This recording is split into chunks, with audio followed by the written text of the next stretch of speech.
নমস্কার বন্ধুরা, আমি উমা। আজকে চলুন বন্ধুরা আমার ছাদ বাগান থেকে আম পেড়ে নিয়ে আসি।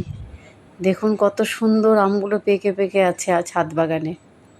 খুব একটা বেশি আম হয়নি, আগেই সব ঝরে পড়ে গিয়েছে।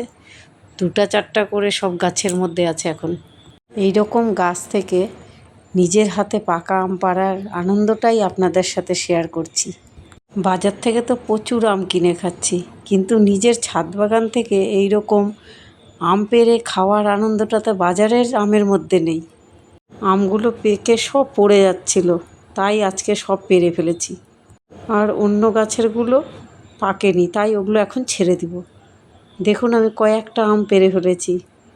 কালার কত সুন্দর আমের, আর সাইজগুলোও খুব বড় বড় হয়েছে। প্রতিটা আম 300 থেকে 400 গ্রামের মধ্যে হয়েছে। আমি তো সেই খুশি। বাই বন্ধুরা, আবার দেখা হবে নেক্সট ভিডিওতে।